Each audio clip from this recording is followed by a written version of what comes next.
মানুষ সুস্থ সবল সুনাম দেহের অধিকারী।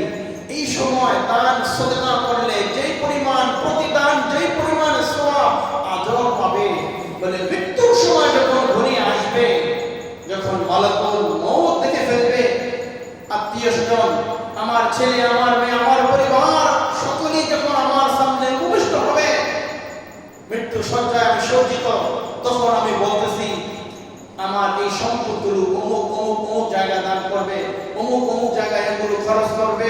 বলে ওই সময় তো তুমি নিরুপায়। এখন তুমি কবর চলে যাচ্ছ, দুনিয়া থেকে চিরবিদায় নিয়ে চলে যাচ্ছ, আর দুনিয়াতে আসার কোনো সুযোগ নাই, কোনো অপশন নাই। এখন নিরুপায় হয়ে তোমাকে তো দান করতেই হবে। যদি এইগুলো দান না করে যাও, তাহলে তোমার এই অর্থ সম্পদ, তোমার ওয়ারিসগণ, তোমার ছেলে সন্তান, তোমার পরিবার কোন পথে ব্যয় করবে তোমার জানা নাই। এই জন্য এখন তুমি নিরুপায় হয়ে এগুলো করে যাচ্ছ। কিন্তু তোমার এই সময়ের দান, আর যখন তুমি সুস্থ সবল ছিলে, সুনামের অধিকারী ছিলে, যখন তোমার দেওয়ার প্রয়োজন ছিল, বলে ওই সময়ের দান আর মৃত্যুর এই সময়ের দান তোমার আকাশ পাতালের ব্যবধান। মানুষ যত বৃদ্ধ হয়, মানুষ যত বৃদ্ধ হয়, দুনিয়ার প্রতি তত আসক্ত হয়। কোরআনে কারিমে সূরা বাকারা 263 নম্বর আয়াতে কারিমে আল্লাহ তাআলা বলেছেন, হে ঈমানদারগণ, ঈমানদারদেরকে সম্বোধন করে আল্লাহ তাআলা বলেছেন, হে মুমিনগণ, হে মুত্তাকিগণ, হে বিশ্বাসীগণ, ইয়া আইয়ুহাল্লাযীনা আমানু আনফিকু মিম্মা রাযাকনাকুম, তোমরা, আমি তোমাদেরকে যেই রিজিক প্রদান করেছি, আমার দেওয়া রিজিক থেকে, আমার প্রদত্ত রিজিক থেকে তোমরা আল্লাহর রাহে, আল্লাহর রাস্তায় তোমরা খরচ করতে পারো। সুবহানাল্লাহ। মিন ক্বাবলি আন ইয়াতিয়া ইয়াউমুন লা বাইউন ফীহি ওয়ালা খুল্লাতু ওয়ালা শাফাআ। কোরআনে কারিমের ভাষা হলো, ওই দিন আসার আগে আগে, যেই দিন না কোনো বেচা কেনা চলবে, ক্বাবলা আন ইয়াতিয়া ইয়াউমুন লা বাইউন, যেদিন কোনো ক্রয় বিক্রয় চলবে না। সেই দিন কোন দিন? ইলা ইয়াউমিল কিয়ামা, কিয়ামতের দিন না কোনো বেচা কেনা চলবে, ওয়ালা খুল্লাতু ওয়ালা শাফাআ, না সেদিন কোনো সুপারিশকারী তোমার জন্য থাকবে, না ওই দিন তোমার কোনো সাহায্যকারী থাকবে। আয়াতের সারমর্ম হলো, হে ঈমানদারগণ, আমি তোমাদেরকে যে রিজিক প্রদান করেছি, ওই রিজিক থেকেই তোমরা দান সদকা করো, ওই রিজিক থেকেই তোমরা আল্লাহর রাস্তায় ব্যয় করো। ওই দিন আসার আগে আগে, যেই দিন কোনো বেচা কেনা চলবে না, যেই দিন কোনো ক্রয় বিক্রয় চলবে না, যেই দিন কোনো তোমার জন্য কোনো সাহায্যকারী থাকবে না, কোনো সুপারিশকারী থাকবে না, এমনকি তোমার কোনো বন্ধুকেও তুমি সেই দিন তোমার উত্তম বন্ধু হিসাবে তোমাকে সাহায্য সহযোগিতা করবে। বলে ওই দিন তাদেরকে, ওই বন্ধুদেরকে তোমরা পাবে না। এটা হলো আল্লাহ তাআলার নির্দেশ, আল্লাহর আদেশ। এটা আল্লাহ আদেশ করেছেন। হাদিস শরীফের মধ্যে আসছে, মানুষ সুস্থ সবল সুনাম দেহের অধিকারী। এই সময় দান সদকা করলে যেই পরিমাণ প্রতিদান, যেই পরিমাণ সওয়াব আজর পাবে, বলে মৃত্যুর সময় যখন ঘনিয়ে আসবে, যখন মালাকুল মউত দেখে ফেলবে, আত্মীয় স্বজন, আমার ছেলে, আমার মেয়ে, আমার পরিবার সকলেই যখন আমার সামনে উপবিষ্ট হবে, মৃত্যু সজ্জায় আমি সজ্জিত, তখন আমি বলতেছি আমার এই সম্পদগুলো অমুক অমুক অমুক জায়গায় দান করবে, অমুক অমুক জায়গায় এগুলো খরচ করবে। বলে ওই সময় তো তুমি নিরুপায়। এখন তুমি কবর চলে যাচ্ছ, দুনিয়া থেকে চিরবিদায় নিয়ে চলে যাচ্ছ, আর দুনিয়াতে আসার কোনো সুযোগ নাই, কোনো অপশন নাই। এখন নিরুপায় হয়ে তোমাকে তো দান করতেই হবে। যদি এইগুলো দান না করে যাও, তাহলে তোমার এই অর্থ সম্পদ, তোমার ওয়ারিসগণ, তোমার ছেলে সন্তান, তোমার পরিবার কোন পথে ব্যয় করবে তোমার জানা নাই। এই জন্য এখন তুমি নিরুপায় হয়ে এগুলো করে যাচ্ছ। কিন্তু তোমার এই সময়ের দান, আর যখন তুমি সুস্থ সবল ছিলে, সুনামের অধিকারী ছিলে, যখন তোমার দেওয়ার প্রয়োজন ছিল, বলে ওই সময়ের দান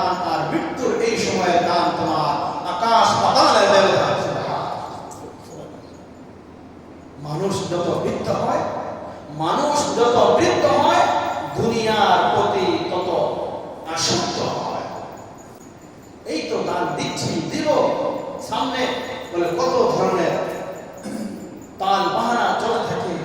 একটা সময় যখন কবরে যাওয়ার জন্য যখন তার পরোয়ানাধারী হয়ে যায়, ওই সময় চিন্তা করে এখন মনে হয় আমার কিছু দেওয়া দরকার।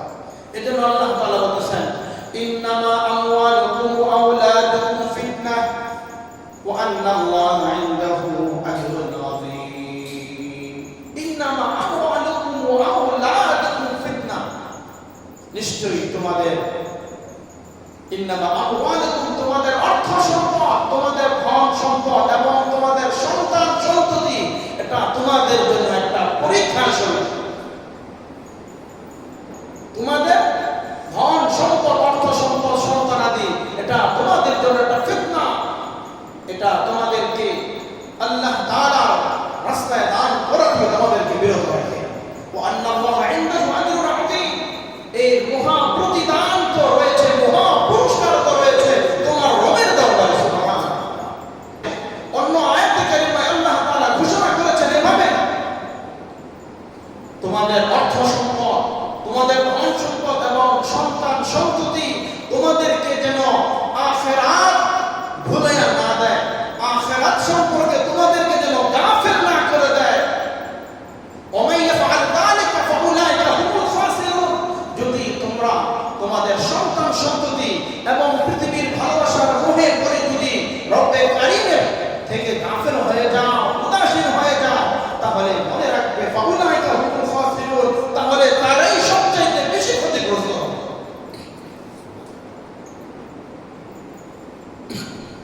আল্লাহ তাআলা এজন্য দুনিয়ার মধ্যে অর্থ সম্পদ এটা হচ্ছে একটা পরীক্ষা শুরু।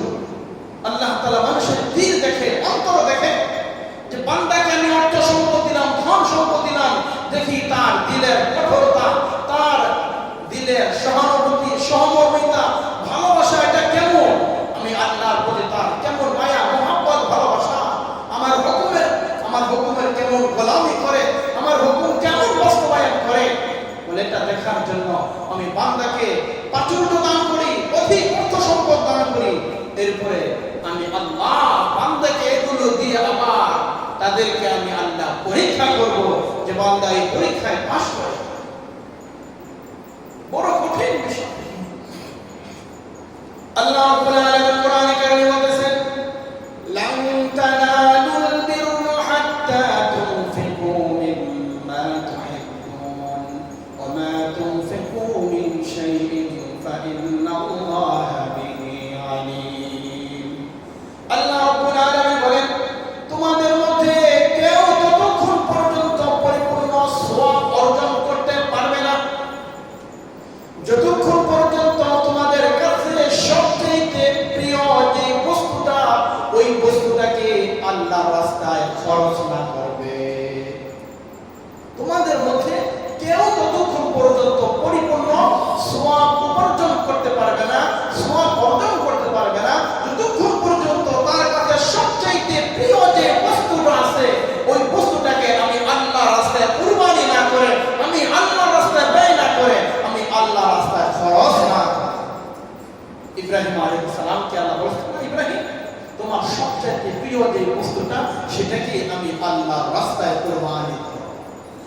ওয়াইদ ক্বালা ইব্রাহিম রব্বি আরিনি, আল্লাহ তাআলা কোরআনে কারীমের মধ্যে ইব্রাহিম আলাইহিস সালাম, ইসমাঈল আলাইহিস সালামের কথা স্পষ্ট বর্ণনা করে দিয়েছেন। 100 উট কুরবানি করে দিয়েছে।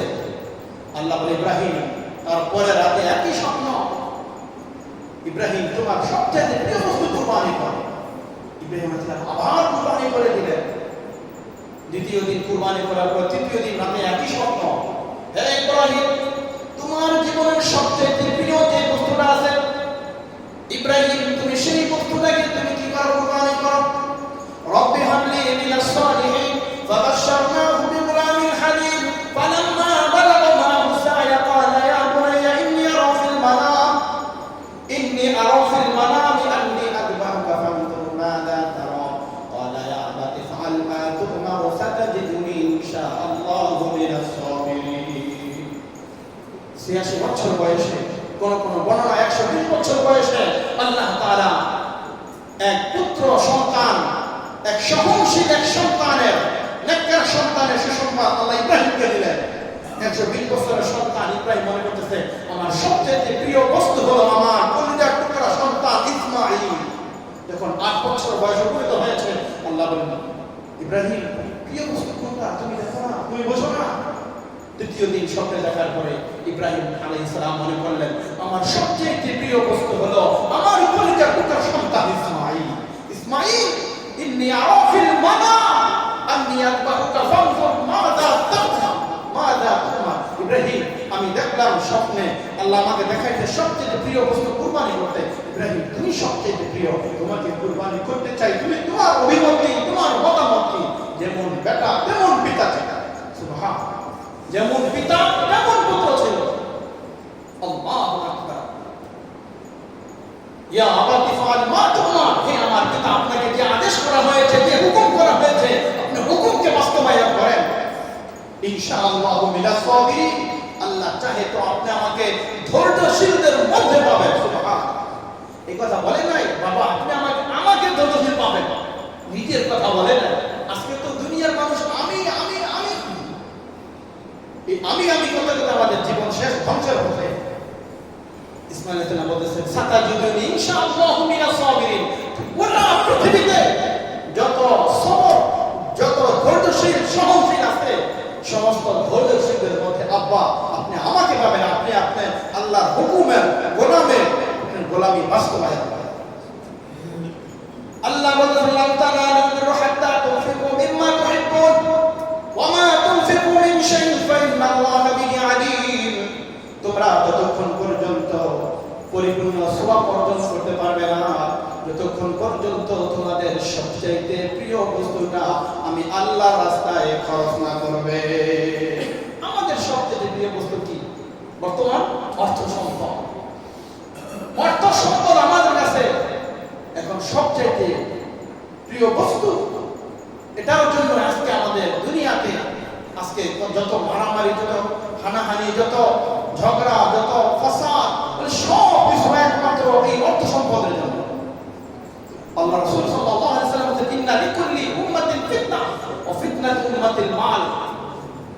প্রত্যেকটা উম্মতের একটা ফিতনা আছে, আর আমার উম্মতের ফিতনা হলো ধন সম্পদ। ধন সম্পদের জন্য ভাই ভাইকে হত্যা করবে, স্ত্রীর হাতে স্বামী হত্যা হবে, বাবার হাতে ছেলে খুন হবে, বলে অর্থ সম্পদের জন্য।